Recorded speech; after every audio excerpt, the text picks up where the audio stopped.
Uma vida curta, todas as ervas daninhas são de curta duração, e morrera de morte natural. Leitor, cultive cuidadosamente sua planta caseira, deseje viver dentro de suas possibilidades. Não deixe que nada atrapalhe, pois, na verdade, não há limites para a renda e o crédito que você pode ter se mantiver bem subjugadas as ervas daninhas do desejo disso e daquilo. E há milhares de outras virtudes que vão crescer junto com o desejo de viver dentro dos limites de sua renda, que vão fazer murchar e morrer as ervas daninhas do desejo disso e daquilo. Mas essa é outra história. Trechos de Character Building Thought Power. Ralph W. Waldo Trine. Inconscientemente, estamos formando hábitos a cada momento da vida.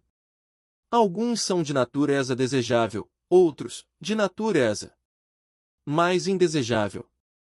Alguns, embora não sejam tão ruins em si mesmos, são extremamente ruins em seus efeitos cumulativos, e nos levam, por vezes, a muita perda, dor e angústia, ao passo que seus opostos trariam muita paz e alegria e um poder em crescente aumento. Temos o poder de determinar, a cada momento, que tipos de hábitos tomarão forma em nossa vida? Em outras palavras, a formação de hábitos, ou a construção do caráter, é uma questão de mero acaso ou está sob nosso controle? Sim. Está inteira e absolutamente sob nosso controle. Eu serei o que quiser ser pode ser dito, e deve, por toda alma humana. Mas depois que isso foi dito, com coragem e determinação, e não apenas dito, mas totalmente conscientizado internamente, percebeu-se que ainda faltava alguma coisa. Algo continua a ser dito a respeito da grande lei subjacente à formação de hábitos e à construção de caráter, pois não há um método simples, natural e completamente científico que todos deveriam saber.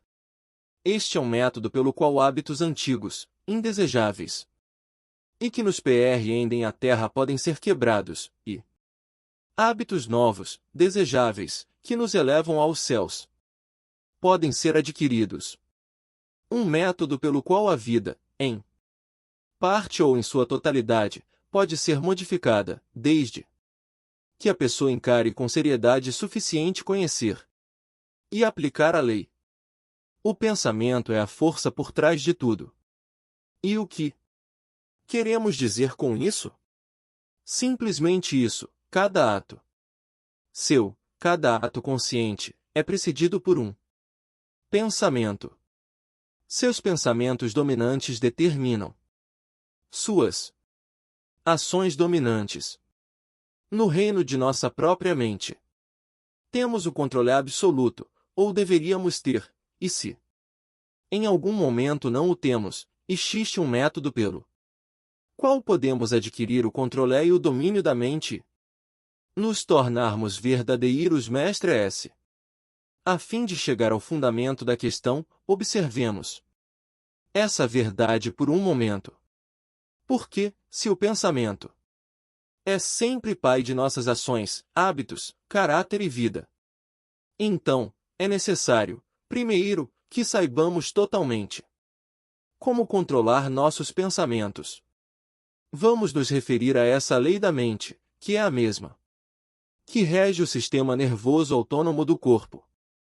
É a lei que determina que sempre que se faz uma determinada coisa de certa forma, será mais fácil fazer a mesma coisa, da mesma forma, da próxima vez, e será ainda mais fácil da próxima, e todas as outras vezes depois. Isso continua até que não seja necessário mais nenhum esforço, ou nenhum do qual vale a pena falar. E, então, fazer o oposto é que exigiria esforço.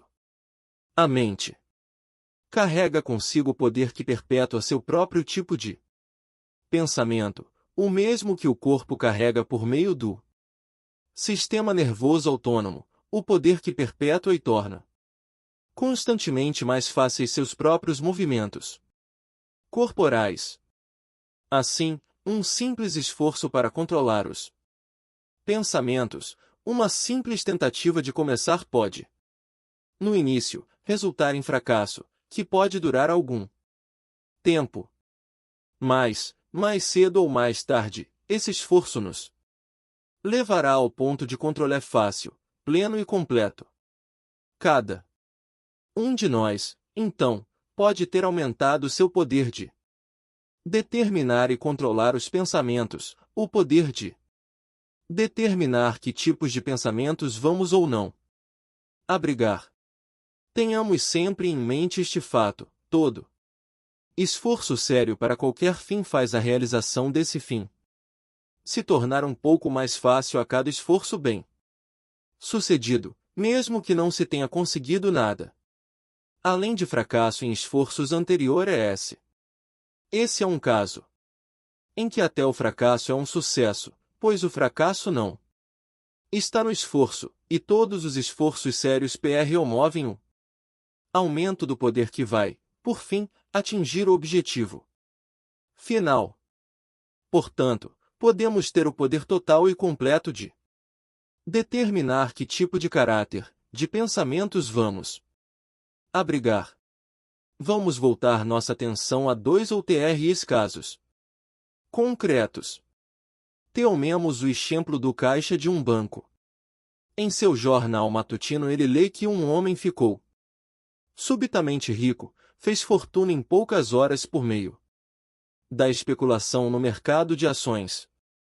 Talvez ele também tenha visto um caso ou outro que fez praticamente a mesma coisa. Ele não é sábio o suficiente, no entanto, para compreender que ao mesmo tempo que ele lê sobre 1 ou 2 casos desse tipo, se analisasse o assunto com cuidado, poderia encontrar 1 ou 2 centenas de casos de pessoas que perderam tudo o que tinham da mesma forma. Ele acha, no entanto, que vai ser mais um dos afortunados.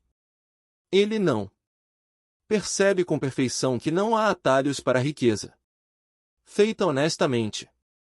Assim, nosso amigo pega parte de suas economias, e, como acontece em praticamente todos os casos desse tipo, perde tudo o que investiu.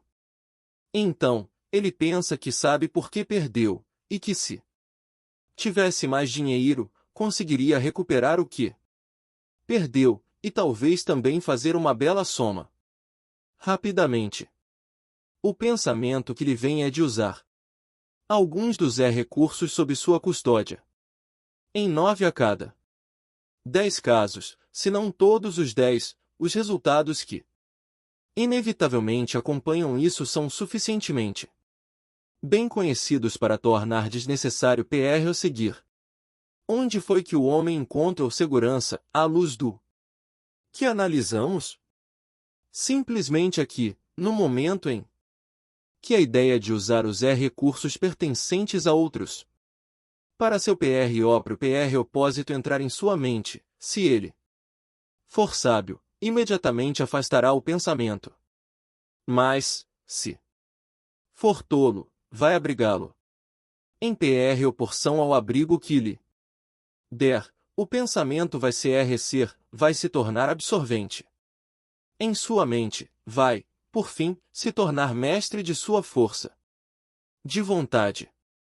E por meio de passos rapidamente sucessivos a desonra, a vergonha, a degradação e o remorso irão dominá-lo.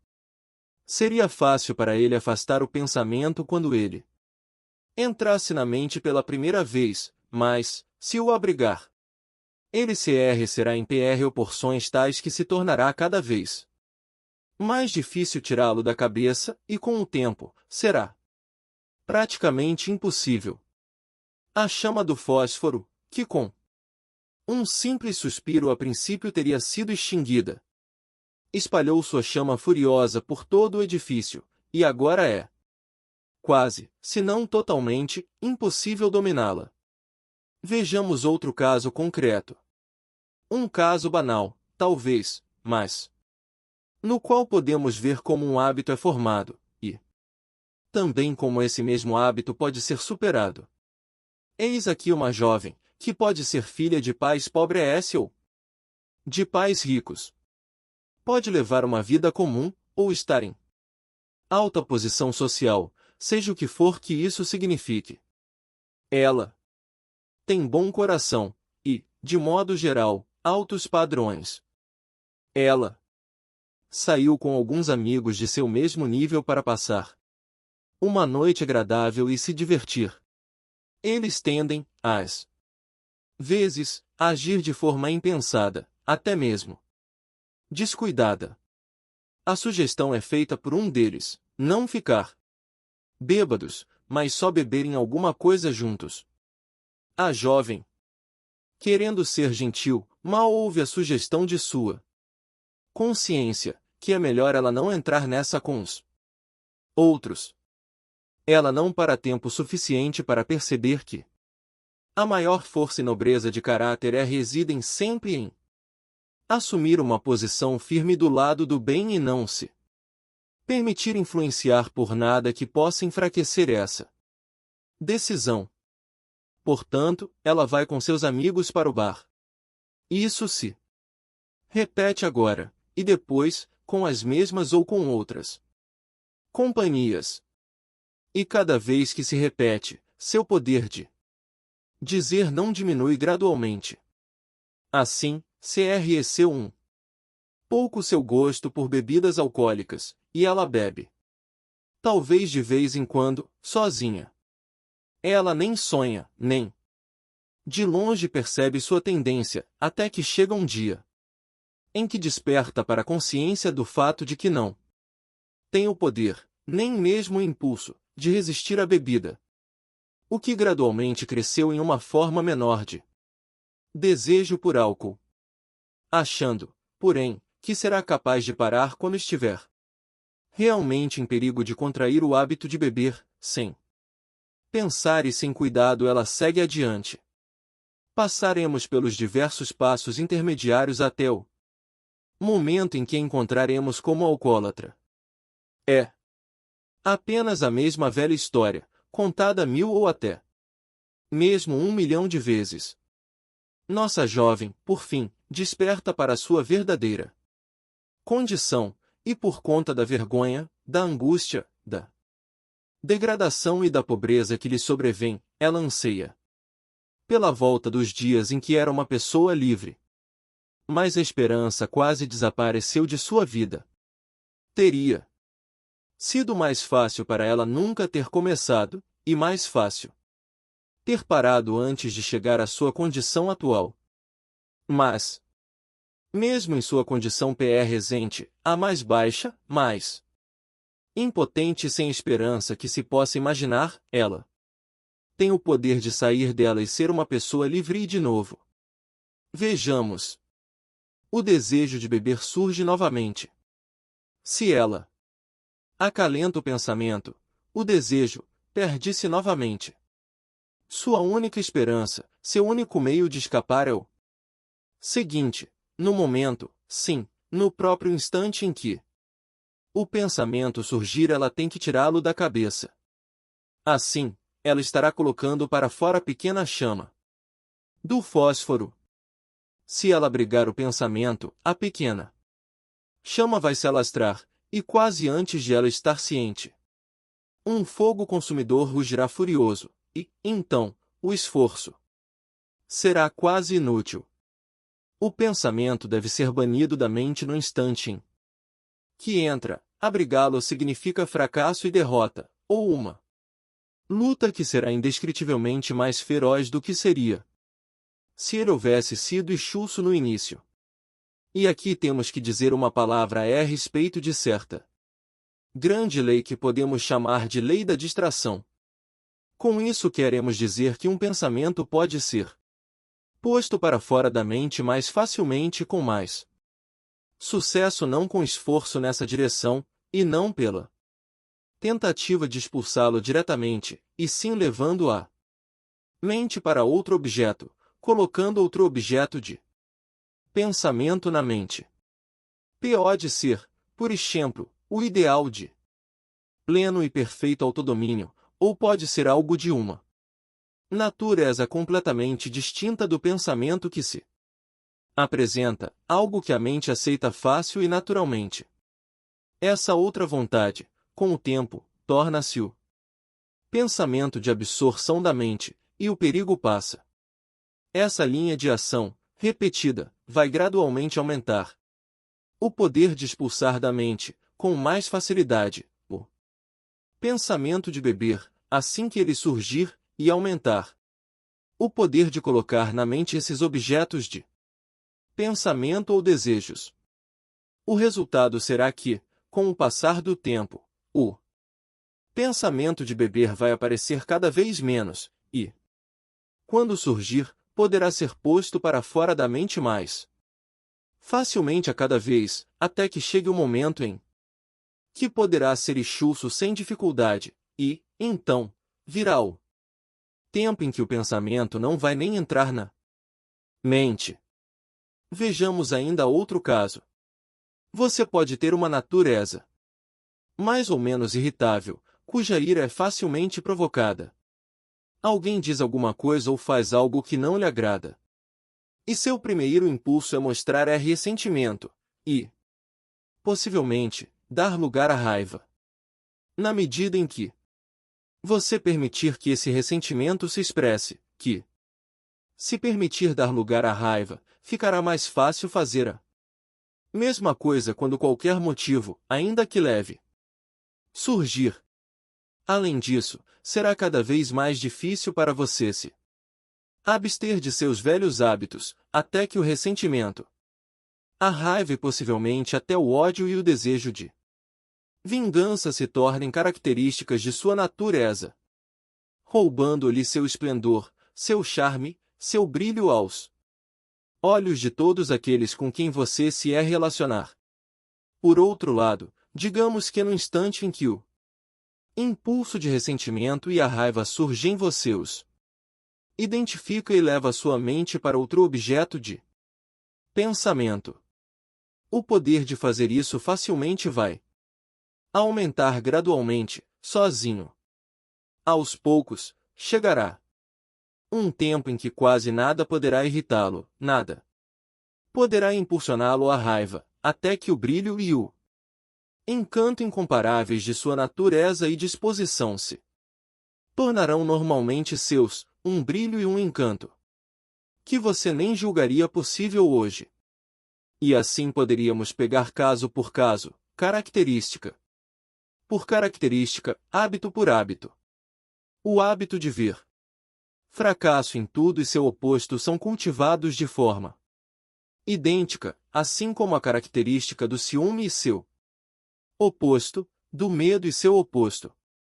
Da mesma forma nós cultivamos amor ou ódio, dessa mesma forma adotamos uma visão pessimista e sombria da vida, que se traduz em uma natureza e disposição desse tipo, ou cultivamos uma natureza ensolarada, esperançosa, alegre e animada, que traz consigo alegria, beleza e poder para nós mesmos, tanto quanto esperança, inspiração e alegria para todo mundo. Não há nada mais verdadeiro em relação à vida humana do que a afirmação de que recemos a semelhança daquilo que contemplamos. É literal, científica e necessariamente verdade que, como imaginou no seu coração, assim ele é. Provérbios 23:07. O que definimos assim é nosso caráter, a soma total dos nossos hábitos. Nossos hábitos são formados por atos conscientes, mas cada ato consciente é, como descobrimos, precedido por um pensamento. Então, temos pensamento de um lado, caráter, vida e destino. Do outro. Isso fica simples se tivermos em mente que o que estamos dizendo é simplesmente o pensamento do momento presente, e, então, do momento seguinte, e do seguinte e assim por diante, até o fim dos tempos. Podemos, desta forma, realizar qualquer ideal que desejarmos. São necessários dois passos. Primeiro, com o passar dos dias, temos que formar nossos ideais, e segundo, devemos segui-los constantemente. Independente do que surja, independente de aonde possam nos levar. Lembre-se sempre de que o caráter grande e forte é aquele que está sempre pronto a sacrificar o prazer presente pelo bem futuro. Nós, que desse modo seguimos nossos mais altos ideais, como eles se apresentam, dia após dia, ano após ano, vamos nos ver como Dante, seguindo sua amada de um mundo a outro, finalmente encontrando lá nos portões do paraíso. Nós vamos nos encontrar, um dia, nos mesmos portões. A vida não é, podemos dizer, por mero prazer passageiro, mas para o maior desdobramento que possamos alcançar, o caráter mais nobre que possamos cultivar, e para o maior serviço que possamos estar a todos. Nisso, no entanto, encontraremos o maior prazer, pois é onde reside o único prazer verdadeiro. Nós, que o encontraremos por todos os atalhos, ou por quaisquer outros caminhos, inevitavelmente descobriremos que nosso último estado é sempre pior que o primeiro, e se tomarmos outros caminhos que não esses, vamos descobrir que nunca encontraremos prazer real e duradouro em absoluto. A questão não é quais são as condições em nossa vida, e sim como vamos enfrentar as condições que encontrarmos. E, sejam quais forem as condições, é insensato e inútil ignorá-las, mesmo que, em atitude de queixa, quiséssemos que fossem diferentes. A queixa só vai trazer dereção, e a dereção vai enfraquecer e, possivelmente, matar o espírito que geraria o poder que nos permitiria trazer para nossa vida um conjunto inteiramente novo de condições. Para ser específico, mesmo correndo o risco de ser pessoal, vou dizer que em minha própria experiência houve, em vários momentos, circunstâncias e condições das quais eu teria fugido sem pensar na época. Condições que causaram humilhação, vergonha e angústia. Mas, invariavelmente, conforme o tempo passou, pude olhar para trás e ver claramente o papel que cada experiência do tipo que acabamos de mencionar teve em minha vida. Veio as lições que foram essenciais que eu aprendesse, e o resultado é que agora eu não permitiria nenhuma sequer dessas experiências em minha vida, humilhantes e difíceis de suportar como foram na época. E eis aqui também uma lição que aprendi, quaisquer que sejam as condições de minha vida, hoje, que não sejam as mais fáceis e mais agradáveis, e sejam quais forem as condições desse tipo que o futuro possa me trazer, vou aceitá-las como vierem, sem reclamar, sem me deprimir, e encará-las da maneira mais sábia possível. Agora eu sei que foram as melhores condições possíveis que poderiam estar em minha vida naquele momento. Caso contrário, eu não estaria lá. Percebo o fato de que, embora no momento eu possa não ver porque elas estão em minha vida, que, embora eu não possa ver exatamente o papel que lhes cabe, a hora vai chegar, e, quando chegar, vou ver tudo isso. Agradecer a Deus por todas as condições do jeito que elas são. Cada um de nós tende a pensar que suas próprias condições, suas próprias ovações, problemas, tristezas, ou suas próprias lutas, se for o caso, são maiores que os da maioria das pessoas, ou talvez maior é esse que os de qualquer outra pessoa no mundo. Esquecemos que cada um tem suas próprias provações, problemas ou dores a suportar, ou hábitos a superar, e que isso é só o destino comum de toda a raça humana. Tendemos a cometer um erro nisso, pois vemos e sentimos sutilmente nossos próprios julgamentos, ou condições adversas, ou características a serem superadas, enquanto não vemos tão claramente os dos outros. Portanto, tendemos a pensar que não são como os nossos. Cada um de nós deve cuidar de seus próprios problemas, cultivar o entendimento que nos permitirá ver quais são as causas que levaram a condições desfavoráveis. Cada um deve cultivar a força que lhe permitirá enfrentar essas condições e utilizá-la, o que trará um conjunto diferente de condições. Podemos ajudar uns aos outros por meio da sugestão, revelando um ao outro o conhecimento de certas leis superiores e forças, leis e forças que vão facilitar que façamos o que temos que fazer. Mas o fazer, no entanto, deve ser feito por cada um isoladamente. E, assim, o caminho para sair de qualquer condição em que estejamos, consciente ou inadvertidamente, intencionalmente ou não, é ter tempo para olhar as condições diretamente no rosto, e para encontrar a lei por meio da qual elas surgiram. E quando descobrimos a lei, a única coisa a fazer é não se rebelar, não resistir a ela, e sim trabalhar em harmonia com ela. Se trabalharmos em harmonia com ela, ela vai trabalhar para nosso bem maior, e vai nos levar aonde desejarmos. Se nos opusermos a ela, se resistirmos a ela, se não formos capazes de trabalhar em harmonia com ela, ela acabará nos despedaçando. A lei é imutável em seu funcionamento. Aceitemo-la, e ela trará todas as coisas em nosso caminho, resistamos, e ela trará sofrimento, dor, perda e desolação.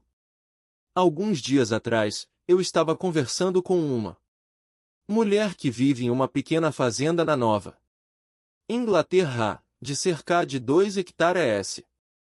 Seu marido morreu há alguns anos, um homem de bom coração, trabalhador, mas que gastou praticamente tudo que ganhou com bebida. Quando ele morreu, a pequena fazenda não estava paga. E a mulher constatou que estava sem qualquer recurso visível de sustento, com uma família grande para cuidar. Em vez de se sentir desencorajada com o que muitos consideraram difícil demais, em vez de se rebelar contra as circunstâncias em que se encontrava, ela enfrentou a questão corajosamente, acreditando firmemente que havia maneiras de ela sair do buraco, embora não pudesse vê-las claramente na época. Ela aceitou o seu fardo e seguiu em frente, sem temer. Por vários anos ela atendeu a turistas que iam para aquele lado do país, levantando-se regularmente. Ela me disse, entre 3 e 4 horas da manhã, e trabalhava até 10 horas da noite. No inverno, quando ficava sem essa fonte de renda, ela tomava conta de crianças da área A. Assim, a pequena fazenda agora está quase paga, seus filhos terminaram os estudos e agora podem ajudá-la, em maior ou menor grau. Nessa situação, ela não abrigou medos nem presságios, não se rebelou. Ela não praguejou contra as circunstâncias que levaram às condições em que se encontrava, mas se colocou em harmonia com a lei que lhe proporcionaria outro conjunto de condições. E, apesar de tudo, disse ela, é grata pelo que foi capaz de fazer, e, quaisquer que tenham sido suas próprias circunstâncias, nunca deixou de encontrar alguém cuja situação era um pouco pior que a dela, e nunca deixou de prestar algum pequeno serviço. E com entusiasmo ela aprecia o fato, e é muito grata por ele, de que sua casinha agora está quase paga, e logo não mais terá que investir parte do dinheiro de seus ganhos para sair dessa situação. A casinha, disse ela, é ainda mais preciosa para ela porque finalmente era dela. Por seus próprios esforços, a força e a nobreza de caráter que a acompanharam ao longo desses anos, sua disposição gentil, a compaixão e o cuidado com os outros, sua fé no triunfo final de tudo que é honesto, verdadeiro, puro e bom, são qualidades que milhares que centenas de milhares de pessoas que aparentemente estão em melhores circunstâncias na vida podem invejar. E se sua casinha lhe for tirada amanhã, ela ganhou algo que uma fazenda de 400 hectares não poderia comprar. Fazendo sua parte como tem feito, o ônus de tudo isso tem sido atenuado e seu trabalho tornou-se verdadeiramente agradável. Tomemos um momento para ver como essas mesmas condições teriam sido encaradas por uma pessoa de menos sabedoria, não tão perspicaz como foi essa mulher. Por algum tempo, possivelmente, seu espírito teria ficado arrasado. Medos e ressentimentos de todos os tipos provavelmente teriam tomado conta dela, e ela sentiria que nada do que pudesse fazer teria qualquer utilidade. Ou poderia ter se rebelado contra a lei que criou as condições em que ela se encontrava, e poderia ter ficado amargurada contra o mundo, e gradualmente também contra as várias pessoas com quem se relacionava. Ou, então, poderia ter pensado que seus esforços não seriam capazes de atender às circunstâncias, e que era dever de alguém tirá-la de suas dificuldades. Desta forma, nenhum progresso teria sido feito para alcançar os resultados desejados, e ela teria sentido um impacto maior da situação em que se encontrava, e constantemente. Porque não haveria nada mais com que ocupar sua mente.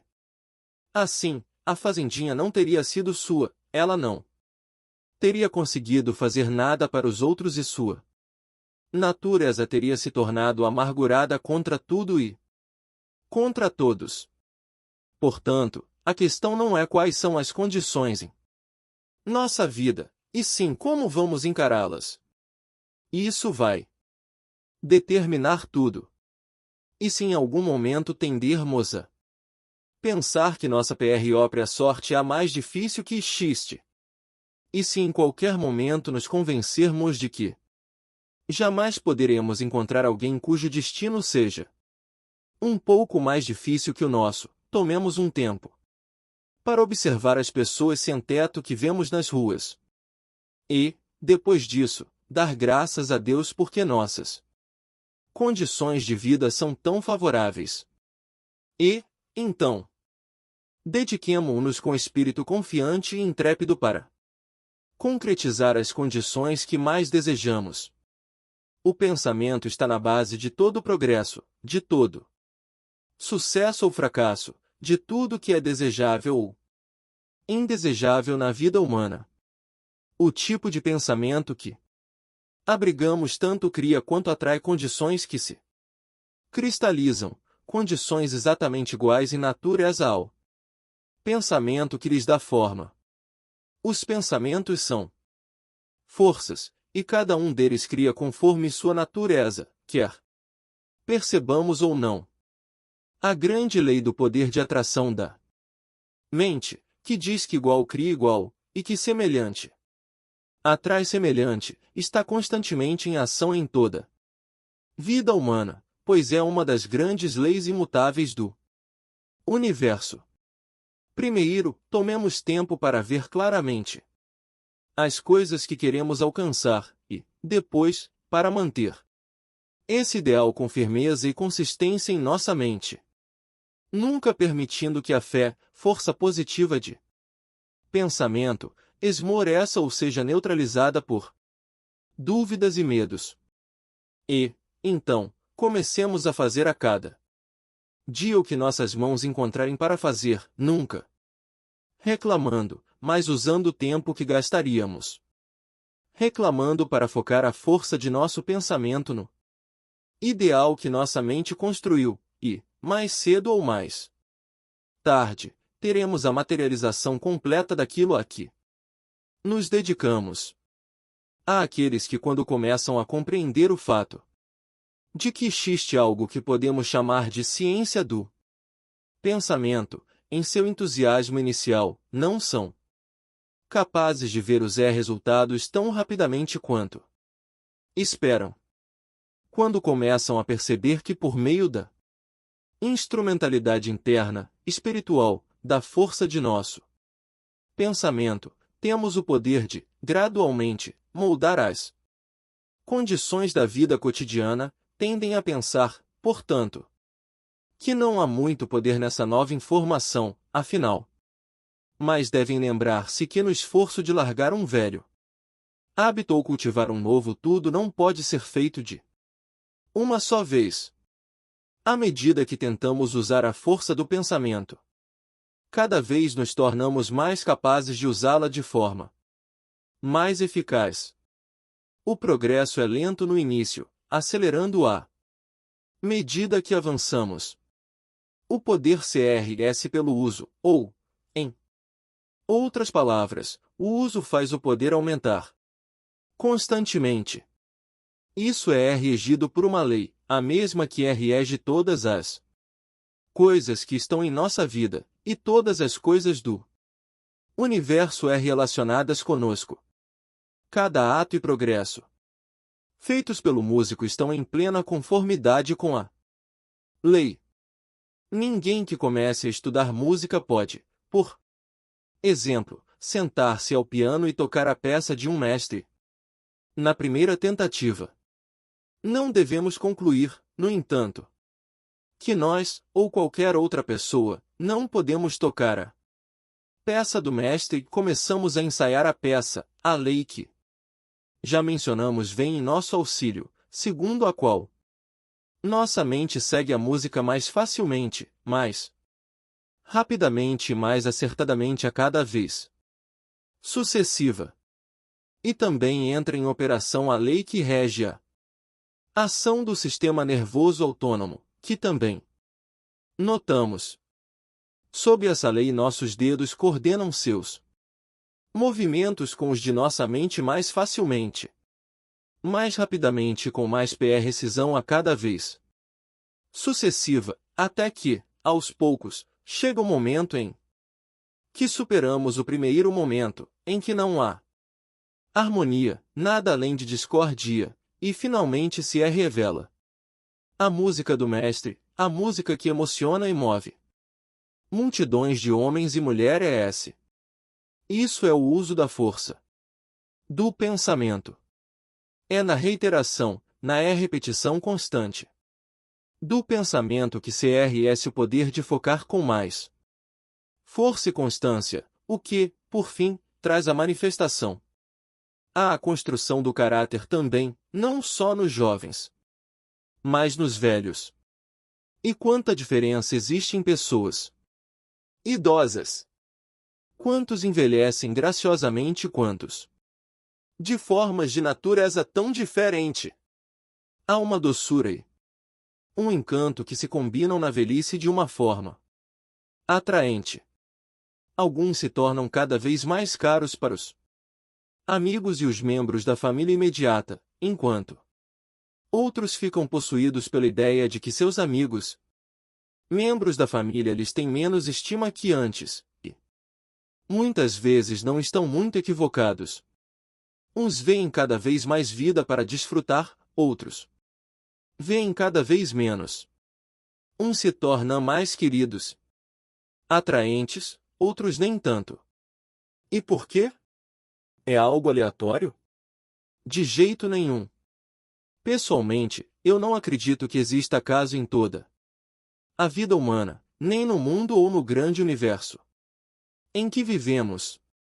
A grande lei de causa e efeito é absoluta. O efeito tem sempre relação com sua própria causa particular, embora, às vezes, tenhamos que voltar muito mais longe do que estamos acostumados para encontrar a causa, o pai desse ou daquele efeito ou condição. Por que, então, há uma diferença tão grande nos dois tipos de idosos? O primeiro evita preocupações, medos, especulações sem fundamento, enquanto o segundo parece especialmente cultivá-los, dar-se especialmente a eles. Por quê? Em determinado momento da vida, diferindo um pouco de uma pessoa para outra, os estados mentais, os hábitos e as características da vida toda começam a se concentrar e vir à superfície, por assim dizer. Como nunca antes, pensamentos e estados mentais predominantes começam a se mostrarem qualidades e características atualizadas, e ninguém é imune a isso. Na estrada que leva ao pomar há uma árvore. Durante anos só se receu a fruta natural nela. Há não muito tempo fez-se um inserto nela. A primavera chegou e passou, e vimos que as duas metades da árvore estavam em flor. As flores de cada metade não poderiam ser mais diferentes umas das outras para um observador casual. As flores foram seguidas pelo fruto jovem, que ocupa toda a árvore. De início, há só uma pequena diferença entre os frutos das duas metades, mas algumas semanas depois as diferenças na forma, tamanho, cor, sabor e longevidade serão tão marcantes que ninguém poderá deixar de distingui-los, nem teria dificuldade de escolher entre eles. Um será uma maçã amarelo esverdeada, pequena, meio torta e dura, boa para fazer torta, e vai durar mais algumas semanas depois do outono. O outro será uma maçã grande, delicadamente fragrante, doce, de um vermelho escuro, e vai durar até que a árvore que a deu à luz esteja em flor novamente. Mas por que citar esse incidente do jardim da natureza?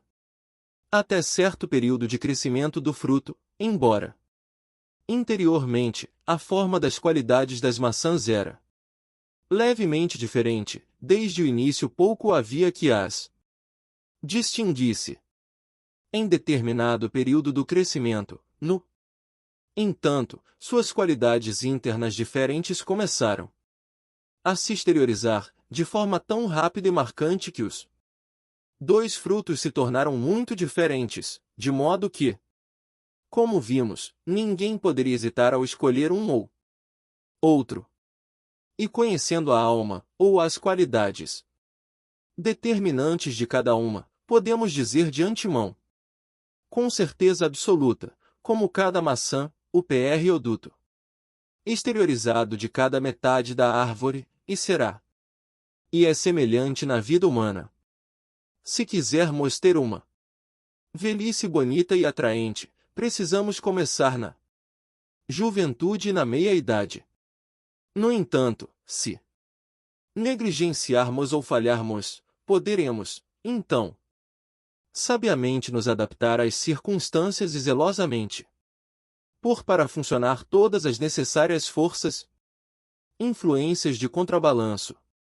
Onde a vida, nunca nada, está irremediavelmente perdido, embora o gozo do bem maior possa demorar.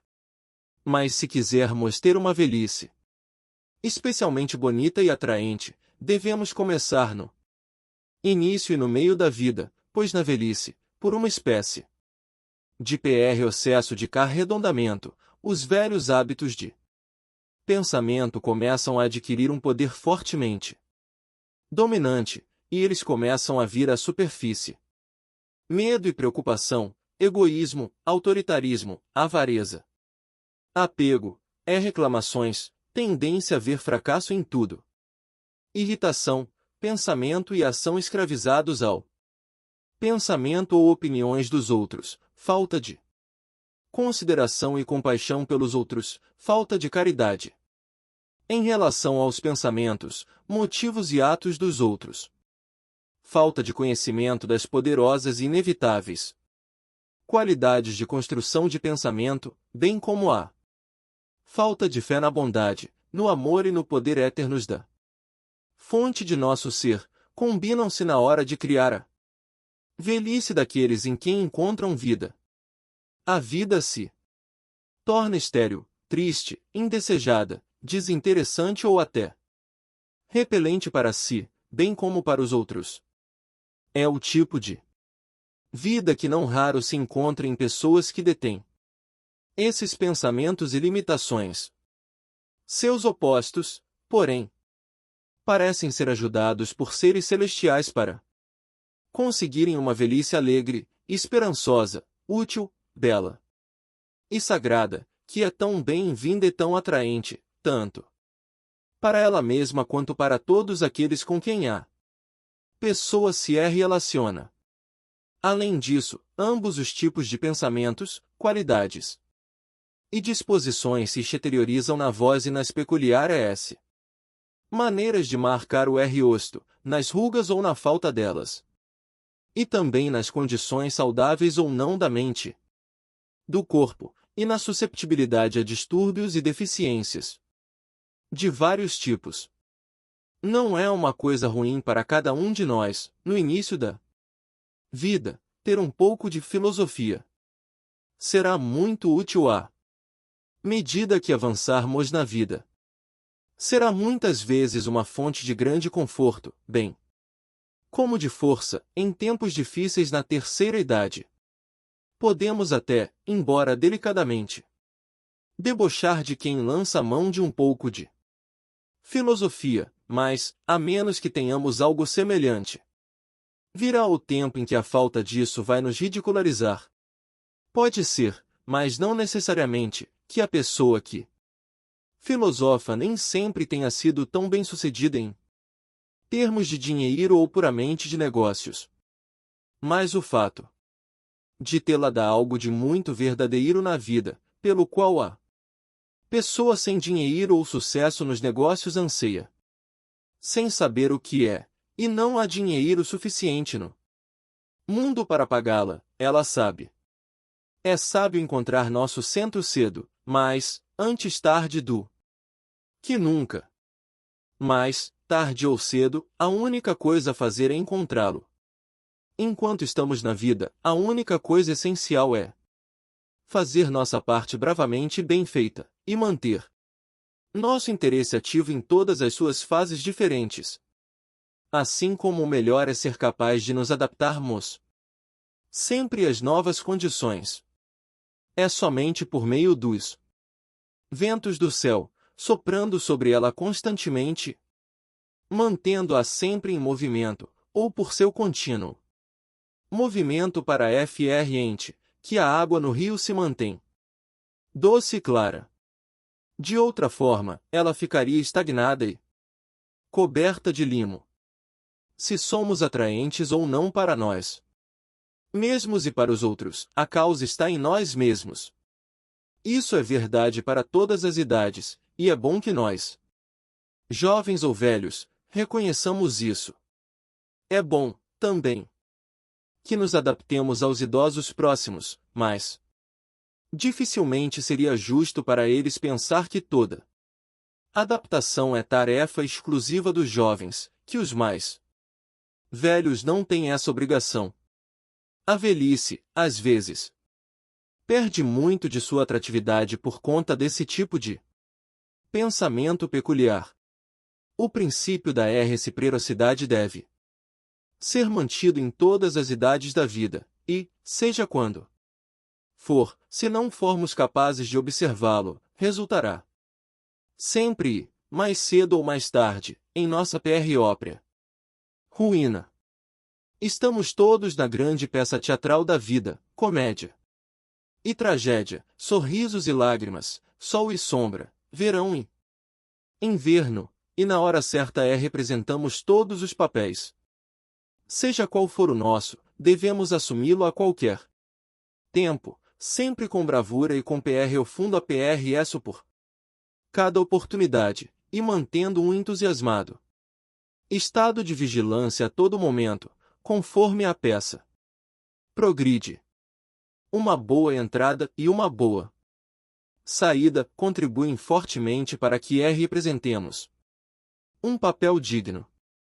Nem sempre seremos capazes de escolher os detalhes de nossa entrada, mas o modo como representamos nosso papel e a forma de nossa saída, nós podemos determinar. Isso ninguém, nenhum poder pode nos negar. Está na vida de cada ser humano poder ser feita ainda mais gloriosa, por mais humilde que possa começar, ou por mais humilde que permaneça, ou exaltada que se possa tornar, de acordo com os padrões convencionais do julgamento. Em minha opinião, estamos aqui para a divina autorrealização por meio da experiência. Progredimos à medida que lidamos sabiamente com todas as coisas que entram em nossa vida, coisas que fazem a soma total de cada experiência. Sejamos corajosos e fortes na presença de cada problema como ele se apresentar e façamos o melhor. Evitemos aquilo que pudermos evitar. E não nos deixemos incomodar ou paralisar por aquilo que não pudermos evitar. O grande Deus de tudo está observando e manipulando essas coisas mais sabiamente, e não precisamos temer nem nos ocupar com elas. Viver da forma mais elevada todas as coisas que nos dizem respeito, ajudar a todos os outros da melhor maneira possível, ajudar a corrigir os erros que cruzam nosso caminho, indicando ao equivocado um caminho melhor e, assim, ajudando-o a se tornar uma força para o bem, permanecer sempre doce, simples e humilde. Portanto, fortes, abrirmos-nos totalmente e sermos canais próprios para que o poder divino se manifeste por meio de nós, abrirmos-nos e mantermos o rosto voltado sempre para a luz, amar todas as coisas e não ter medo de nada. Além de nossa própria injustiça, reconhecer o bem que reside no centro de todas as coisas, à espera de expressão, em seu próprio tempo e formar, todos esses esforços tornam grande e verdadeiramente glorioso, e ainda não totalmente compreendido, nosso papel na vida, e não precisamos, então, ter medo de nada, nem da vida, nem da morte, porque a morte é a vida. Ou melhor, a morte é a transição rápida para a vida de outra forma, despojar-se do velho casaco e vestir um novo. Morrer é largar o corpo material, e a alma toma para si um corpo novo e melhor, mais bem adaptado às suas necessidades, em outro mundo de experiências, de crescimento e ainda maior autorrealização divina. A morte é uma despedida, acompanhada de tudo o que a alma ganhou neste mundo, mas sem posses materiais. É uma passagem, não da luz para a escuridão, mas da luz para a luz, uma reparação para a vida do ponto que a deixamos. A morte é uma experiência a não ser evitada, nem temida, e sim para ser bem recebida quando chegar, em sua própria forma e tempo. Toda a vida vem de dentro para fora. Isso é algo que pode ser reiterado com muita frequência. As fontes da vida estão todas dentro. Sendo isso verdade, seria bom para nós dar mais tempo à vida interna do que costumamos lidar, especialmente no mundo ocidental. Nada nos trará retornos tão abundantes quanto ficar um tempo em calma a cada dia de nossa vida. Precisamos disso para tirar as imperfeições de nossa mente. Portanto, de nossa vida. Precisamos disso para melhor formar os ideais mais elevados de vida. Precisamos disso a fim de ver claramente na mente as coisas em que gostaríamos de nos concentrar e focar a força de nosso pensamento. Precisamos disso a fim de criar constantemente de novo, e para manter nossa conexão consciente com o infinito. Precisamos disso a fim de que a pressa de nossa vida cotidiana não nos mantenha longe da consciência do fato de que o Espírito da infinita vida e poder que sustenta tudo se aplica a todos e por meio de todos, pois a vida é de todos, é a vida de nossa vida e a fonte do nosso poder, e fora disso não temos vida nem poder. Para entender plenamente esse fato, e para viver nele conscientemente em todos os momentos, encontramos o reino de Deus, que é essencialmente um reino interior, e não pode ser outra coisa. O reino dos céus se encontra somente dentro de nós, e é encontrado de uma vez por todas, e de uma forma que não pode ser diferente. Quando tomamos consciência viva do fato de que em nosso verdadeiro eu somos essencialmente uno com a vida divina, e, a seguir, nos abrirmos cada vez mais para que essa vida divina fale e se manifeste por meio de nós. Desta forma, nós nos aproximamos da condição na qual estamos constantemente andando com Deus. Desta forma, a consciência de Deus se torna uma realidade viva em nossa vida, e, no grau em que se torne uma realidade, vai nos trazer a concretização da sabedoria, do entendimento e do poder constantemente aumentados. Essa consciência de Deus em nossa alma é a essência, de fato, a soma e a substância de todas as religiões. Identifica a religião com cada ato e cada momento da vida cotidiana. Aquilo que não se identifica com cada momento de cada dia e com cada ato da vida é a religião apenas no nome, não na realidade. Essa consciência de Deus em nossa alma é a única coisa uniformemente ensinada por todos os profetas, por todos os inspirados, todos os videntes e místicos da história do mundo, seja qual for o tempo, seja qual for o país, seja qual for a religião, sejam quais forem as pequenas diferenças que possamos encontrar na vida e nos ensinamentos deles. Em relação a isso, todos eles concordam. Na verdade, essa é a essência de seu ensinamento, como também tem sido o segredo de seu poder e o segredo de sua duradoura influência. Essa é a atitude da criança, necessária antes que possamos entrar no reino dos céus. Como foi dito, se não vos converterdes e não vos fizerdes como meninos, de modo algum entrareis no reino dos céus. Mateus 18:3, pois com essa atitude percebemos que sozinhos não podemos fazer nada. Só quando nos damos conta de que a vida e o poder divinos operam dentro de nós, só quando nos abrimos, é que isso pode acontecer. E então seremos qualquer coisa, e poderemos fazer qualquer coisa. É assim que a vida simples, que é essencialmente a vida de maior prazer e realização, começa. No Oriente, as pessoas passam muito mais tempo que nós na quietude, no silêncio. Algumas até levam isso ao extremo, assim como nós levamos ao extremo oposto, e, como é resultado, elas não concretizam e materializam na vida exterior as coisas com que sonham na vida interior. Nós passamos tanto tempo com as atividades da vida exterior que não temos tempo suficiente de quietude para formar os ideais internos, espirituais, os pensamentos de vida, nem as condições que gostaríamos de ver concretizadas e manifestas na vida exterior.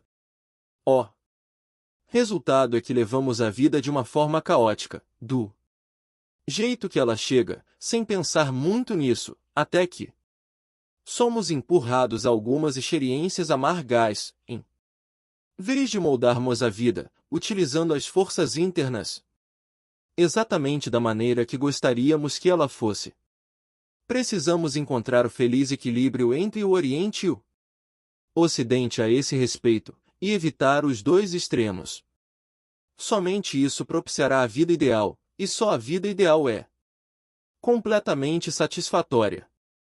No Oriente, muitos passam dia após dia sentados em silêncio, meditando, contemplando, idealizando, em devaneio espiritual. Enquanto, por falta de atividades exteriores, seu corpo físico fica faminto. Neste mundo ocidental, homens e mulheres, na correria das atividades do dia a dia, correm de lá para cá, sem centro, sem alicerce aonde se apoiar, sem nada aonde ancorar sua vida, porque não dedicam tempo suficiente para entender o que o centro, que é a realidade de sua vida, realmente é. Se os orientais contemplassem e depois se levantassem e trabalhassem, estariam em uma condição melhor, e viveriam uma vida mais normal e satisfatória.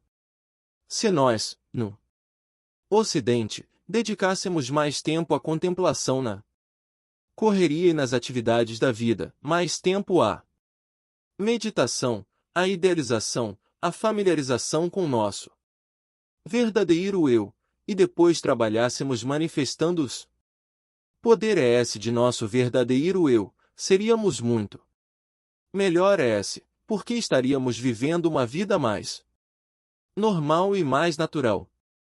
Encontrar um centro, tornar-se centrado no infinito, é o primeiro grande fundamento de toda a vida satisfatória, e a seguir, sair, pensar, falar, trabalhar, amar, viver centrado. Quando observamos isso, a forma mais elevada de construção do caráter, alguns se sentem prejudicados por aquilo que chamamos de pecado original.